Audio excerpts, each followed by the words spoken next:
I walked into the room, and my girlfriend was showing her friends my bank statements. Laughter. Screenshots. Her saying, "He doesn't even know how much I've taken." I didn't say a word, just walked out. Straight to the bank. She had already called 18 times. "I'm Kyle. I'm 28 years old, and I thought I had my life in order. I had a good job in logistics, lived in a modest but nice 2-bedroom apartment downtown, and had been in a relationship with my girlfriend, Jenna, for 2.5 years. We weren't flashy, but I thought we were solid. I had a savings plan, emergency fund, slowly building up a down payment for a home. I had the discipline, and Jenna had the charm. I used to think that made us a good team, but all it really meant was I built, and she took. The day everything unraveled didn't feel like a big moment at first. It was a Wednesday, early afternoon. I'd stepped out for coffee, realized halfway there that I'd left my work laptop charger back home. I was supposed to be working from a cafe that day, but without that charger, I was dead in the water. So I turned back. And thank God I did. When I walked into the apartment, I could already hear voices, Jenna's, and at least 2 other women. I assumed she was just hanging out with her friends, Sasha and Alyssa. Normal thing. She wasn't working at the moment and claimed she needed a break from toxic bosses. So I didn't think much of it. But then I heard it. Her voice, clear as glass, floating from the living room. "He doesn't even know how much I've taken." That one line stopped me mid-step in the hallway. My first thought, maybe I misheard. Maybe they were talking about someone else. So I waited. I pressed my back gently to the wall, just out of sight, listening like someone who didn't want to believe what they were already starting to understand. I mean, he gave me access himself. I didn't ask for it. He offered. That's not my fault. I crept forward just enough to see the edge of the couch. That's when I realized what they were looking at. My bank account. They had mirrored Jenna's phone screen to the TV. Every transaction from the last 6 months, scrolling across a 55-inch screen like it was part of some comedy show. Jenna had pulled up my entire financial history and was using it as her own personal stand-up routine. "See that $1,200 charge? He thought I paid the landlord in cash that month. Nah, I bought shoes. And a Dyson." The other girls burst into laughter. Jenna grinned, sipped her wine, and added, "He's like my financial training wheels. I'll get my real life going eventually. He just keeps the bills quiet while I figure things out." I was frozen. They were talking about me like I was some kind of idiot investor who didn't realize he was being bled dry. And the worst part? They weren't even hiding it. Jenna had no fear, no hesitation, just that smug, self-satisfied tone of someone who thought she was smarter than everyone else in the room, including me. I didn't burst in. I didn't ask questions. I didn't even grab the charger. I walked straight back out the door, got in my car, and drove straight to the bank. I remember gripping the wheel so tight my knuckles went white. I wasn't even angry yet. I was calculating. I didn't know how far this went, how much she'd siphoned, but I knew I needed to move fast before she drained more. About halfway there, my phone started vibrating. First a couple calls, then another, then 5 in a row. By the time I parked, I had 18 missed calls and 27 unread messages, all from Jenna. The last one, just a screenshot of the banking app, followed by a single line. "Where did all the money go?" That's when it clicked for me. She didn't feel guilty. She felt entitled. And now that her little game was over, the panic was starting to set in. But I wasn't panicking. I was already walking through the bank's glass doors, ready to shut her out of everything. The banker's name was Ms. Patel, and the moment I sat down in her office, I felt something shift in my chest. It wasn't rage. It wasn't even sadness. It was clarity. I handed her my ID, verified my information, and calmly said, "I need to freeze my account." Immediately, she clicked around her screen, frowned slightly, and asked, "Is this about the transfers? There's been a lot of movement lately." That was when I knew I wasn't overreacting. I leaned in. "Tell me what you're seeing." She tilted the monitor slightly, so I could see. She wasn't supposed to, but I think she saw it on my face. Whatever this was, it wasn't a misunderstanding. There were 4 different transfers labeled things like utilities, rent split, monthly card, shared groceries. But they were all directed to a Venmo alias I didn't recognize. The amounts weren't huge, just under 1,000, split over 6 or 7 entries. But then I saw it. A $3,600 transfer 2 weeks ago, labeled as security deposit. And it had gone to an account under the name JH_space, Jenna's initials. She had created an alias and was drip draining my savings into a fake expense pool. I froze the entire account, requested a fraud investigation, and revoked access to all shared cards.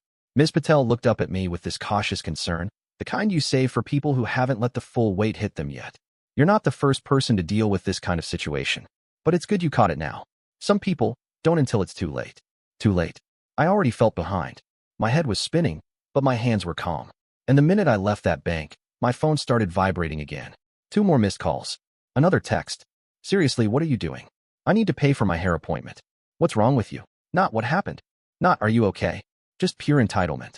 I didn't respond. Instead, I drove to a diner, ordered black coffee, and opened my laptop. I logged into every financial platform I had. PayPal, credit cards, Zelle.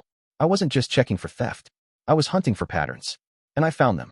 3 months ago, Jenna had told me she wanted to help with bills and asked if she could use the joint savings card for grocery runs and shared expenses. I'd agreed, thinking we were stepping into a more serious future together.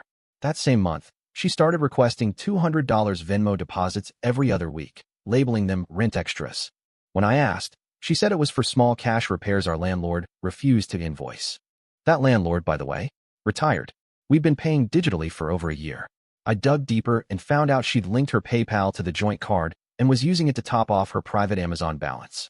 One item stood out, a $790 necklace from a boutique I'd never heard of. Ordered, shipped, and reviewed. She wrote, "This man spoils me like royalty. 10 out of 10. I clicked on her review profile and found dozens of purchases, jewelry, clothes, tech accessories, all tagged under luxury categories, all linked back to my money. And I still hadn't confronted her, because something in me didn't want her to know I knew. Not yet. I wanted to see how deep the hole went, how far she was willing to dig with her hands still in my pockets. Then came the final straw.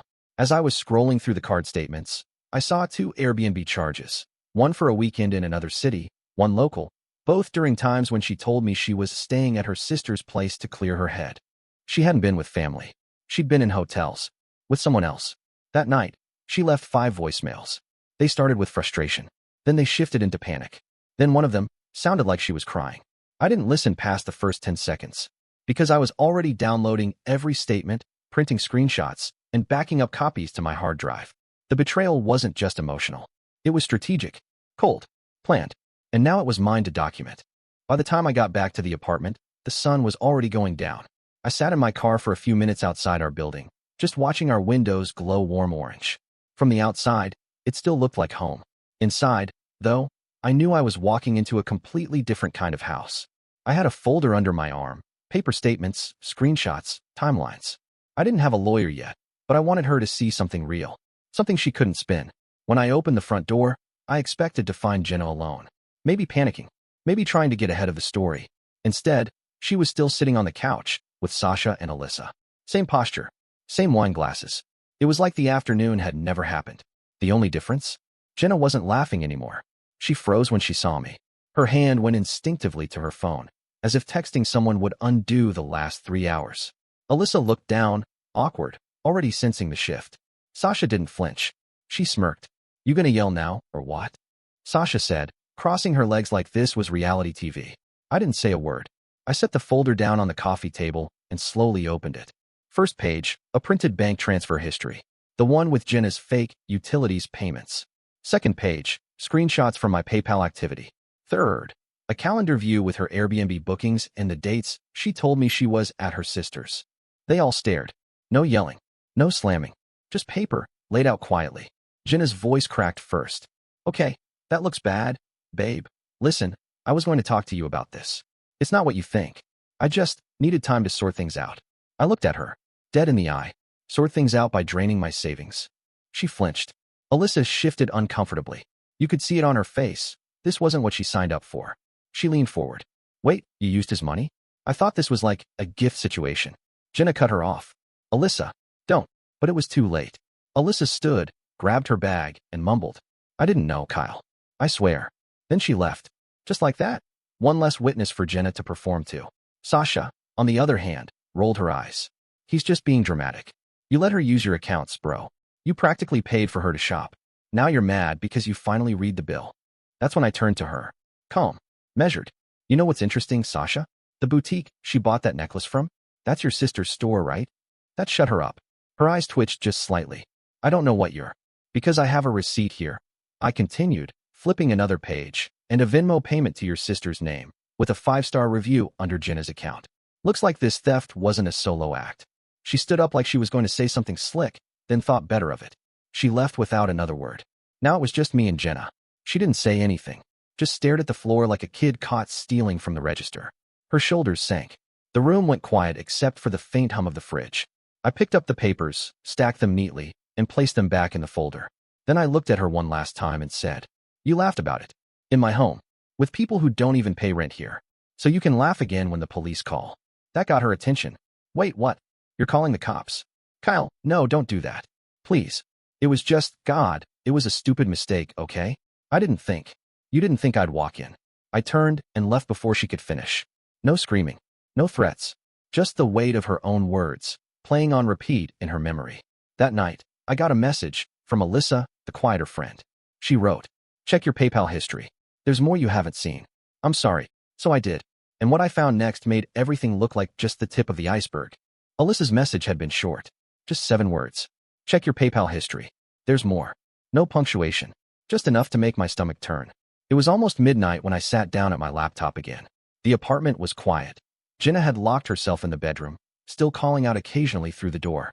I ignored her. I wanted her to sit with that silence, to wonder how much I knew. And now, I was about to know more. I logged into PayPal, this time with a colder eye. Not just scrolling, but searching for patterns. And they were everywhere. Dozens of payments, some as small as $18, some as large as $600, sent to a username I didn't recognize at first, KH_1123. The labels were vague: reimbursement, loan return, split bill, shared Uber. I clicked to expand the profile. It was linked to a verified ID. The name attached? Kelsey Hammond. I stared at it. That was Jenna's sister. I'd only met Kelsey a few times. Once at Thanksgiving, once briefly when she crashed at our place before a flight. She seemed sweet. A little awkward. Nothing like Jenna. I grabbed my phone and found the last text thread I had with Kelsey. It was from 8 months ago. She'd asked if Jenna left her headphones at our place. So I sent her a message. "Hey Kelsey, random question. Have you been receiving PayPal transfers from me?" She responded 2 minutes later. "Wait, what? No, I don't even use PayPal anymore." I asked if she'd ever authorized anyone to use an account in her name. She called me immediately. Kelsey's voice was shaking. "Kyle, oh my God. Jenna asked me to send her my ID last year to help her apply for something online. She said it was for an apartment. I didn't think. Wait, are you saying she made a PayPal account using my name?" "That's exactly what I'm saying." She went dead silent. Jesus. That's why I got that weird tax letter. Now it made sense. Jenna had used her sister's identity to create a second PayPal account. One I'd never question, one that couldn't be traced directly to her. And then she'd been funneling money to it for almost a year. Bit by bit. Hundreds of dollars of shared expenses, redirected straight to herself, under someone else's name. I felt nauseous. I wasn't just dealing with financial abuse anymore. This was fraud. Identity theft. And now her own sister was a victim. Kelsey asked if I needed her to go on record. I told her not yet, but that I was saving everything. She agreed and sent me a screenshot of Jenna's original request for her ID from a year ago. The caption read, "Just helping me out with paperwork. Nothing sketchy, I swear, LOL." Of course. The next morning, I packed up a duffel bag, booked a hotel downtown, and left the apartment without a word. Jenna must have noticed, because within an hour, she started blowing up my phone again. "Where are you? You just left? Kyle, please, don't talk to anyone before we talk." Too late. I didn't respond.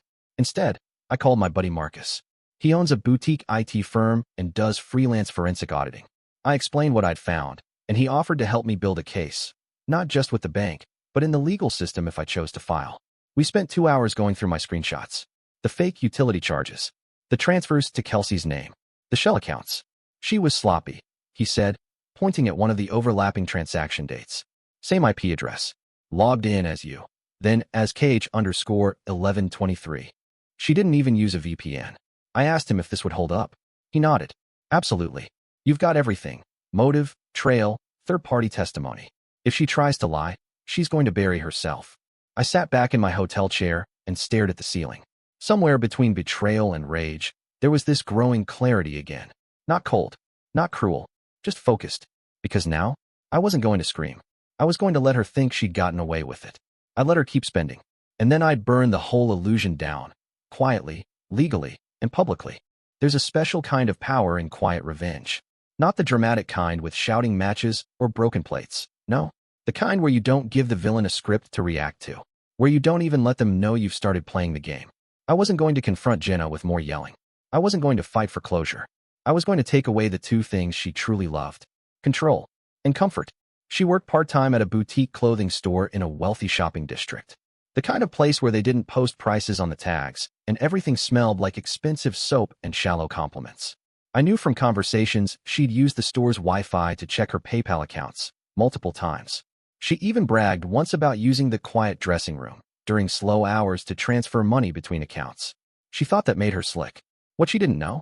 That store was part of a strip mall owned by my friend Alex's family. I'd helped him redesign their inventory system during COVID as a side gig. We weren't best friends, but close enough that when I asked for security footage access, he didn't ask why. 2 days later, I was sitting in a cafe, watching a clip on my phone. Jenna, mid-shift, standing behind the register, tapping through PayPal while sipping an iced matcha. Time-stamped. Clear as daylight. Logged into the KH_1123 account. I saved the file and sent it, anonymously, to the store's regional manager, along with a polite message. Employee using work Wi-Fi and business hours to conduct personal financial activity that may involve fraud. Please review enclosed footage. I also attached a PDF with all the cross-reference transactions. 36 hours later, Jenna texted me. Did you seriously get me suspended? That was the first time she dropped the guilt act completely. No fake apologies. No soft emotional manipulations. Just pure anger. I didn't reply. Instead, I filed a formal fraud report with the bank, submitting my screenshots, annotated timeline, and even Alyssa's tip. I didn't name Jenna in the public complaint yet, but I made sure the paper trail pointed in one direction. Next came the second domino. I messaged Kelsey, Jenna's sister, and asked if she'd be willing to sign a notarized statement saying her identity had been used without permission. She said yes. She also told me she'd gotten a call from Jenna the night before, screaming at her, accusing her of choosing a stranger over family. Kelsey told her, "You used me. I'm not covering for you. You brought this on yourself." And then she blocked her. After that, I made my final move. I printed a copy of the entire report and mailed it to Jenna's father. Why? Because just a few months earlier, over Christmas dinner, her dad had made some snide comment about how guys these days don't know how to take care of a woman. Jenna had grinned and squeezed my arm like I was proof of her point. So I figured he'd enjoy seeing exactly how well I'd taken care of her, while she systematically robbed me blind. He never replied. But I got a call 2 days later, from Jenna. Blocked number. I let it go to voicemail. I'll never forget the tone in her voice. Panicked. Worn down. Frantic in that fake sweet way manipulators use when they realize they're losing grip. "Kyle, please. Can we talk? Just one time. I don't care about the money, okay? I messed up. But this is too far. You're destroying everything." She sniffled, like she expected that sound to hit me harder than facts ever did. And then she added, "I know you're not heartless." I didn't respond, but I did do one thing. I opened the voicemail app, clicked forward, and sent it to my lawyer, who had just finished drafting a civil claim for financial restitution. She didn't know yet, but she was about to find out that I wasn't done. Because this wasn't revenge for what she did. This was a reminder of what I built, and what she'll never touch again. It had been a week. 1 week since Jenna was suspended. 1 week since her sister blocked her. 1 week since I filed the official fraud report. And still, she hadn't stopped texting. Some messages were angry. "You think this is funny? You're just bitter because I outgrew you." Others were desperate. "We were supposed to be a team. You're seriously ruining my life over some shoes." Some were just sad. "I miss you. I miss our life. Don't let this end like this. Please." I didn't answer any of them. I wasn't being cruel. I wasn't being cold. I just knew now. Every response gave her oxygen. And I was done letting her breathe in my space. The lawyer called. My civil case was moving forward. The bank's fraud department had confirmed unauthorized transactions, and since Jenna had used a false name linked to Kelsey's ID, that brought it into criminal territory. Whether they'd prosecute or not was still up in the air, but my claim for damages, $9 for 82 total, was rock solid. Then came the moment I didn't expect. A knock at the hotel room door. At first, I thought it was housekeeping. But when I opened it, she was standing there. Jenna. Hair a mess. No makeup. Hoodie sleeves pulled over her hands like a kid in trouble. "Hey." I didn't move. "You shouldn't be here," I said flatly. She gave a weak laugh, like that might still work. "Can we just talk? You never gave me a chance to explain anything." "There's nothing left to explain." She stepped forward, and I stepped back. Just enough for her to notice. "Okay, yeah, I messed up. I got caught up in stuff I shouldn't have. I panicked. But I didn't mean to hurt you." That line. That classic fallback. I didn't mean to hurt you. She meant to use me. She meant to lie. She meant to steal. But somehow, in her mind, that wasn't supposed to lead to pain. I said nothing. She walked past me like she still lived in my space. Sat on the edge of the bed. Looked up at me like we were mid-argument and just needed a breather. "You know what the craziest part is?" she asked. "What?" I thought you'd still forgive me. I really did. I nodded slowly. Yeah, I figured you did. She looked around the room. Neat, impersonal, like a reset button. Is this permanent? You and me? Yeah. So what? You're just going to ruin my life and walk away. I shrugged. You ruined your own life. I'm just making sure it's on record. She stood. Her hands were shaking now. She opened her mouth like she wanted to scream, like she wanted to throw something. But she didn't. She just looked at me, really looked, and saw, for the first time, that there was no way back. Then she asked the last question I'll ever hear from her. Do you still love me? I didn't even blink. You don't get to ask that anymore. I walked past her, opened the door, and held it open. She left. No tears. No goodbye. She knew. That night, I got a call from the boutique's regional manager. Jenna had officially been terminated, not just for her financial activity, but for hostile behavior toward another employee during her last shift. She had apparently accused a coworker of snitching and caused a scene in the middle of the showroom. Professional bridges burned. The next day, my lawyer filed the final civil claim. A formal hearing was scheduled, and Jenna was served the paperwork. She tried to text me one more time. One line. I can't believe you'd do this to me. I screenshotted it, archived it, and blocked her number. The final piece? I went back to the bank. Sat down with Ms. Patel again. She smiled when she saw me. Back for round 2? No, I said. Just here to transfer all my funds into a new account. She nodded and typed for a moment, then asked, do you want to close the old one? I smiled. No. I wanted to sit at 0. Let her see what she left me with. She laughed. Not mocking. Just understanding. Sometimes, 0 says more than 1,000. I walked out of the bank with a new account, a clean slate, and the last pieces of Jenna's name completely severed from my life. She once said I wouldn't even notice how much she'd taken. She was right. Not until she was gone. And now, I finally knew the exact cost of keeping someone who never planned to stay. And that's the story. If you're still here, that means you're one of us. So go ahead, hit that subscribe button. I drop new chaos every single day, and trust me, tomorrow's story, it's even worse than this one.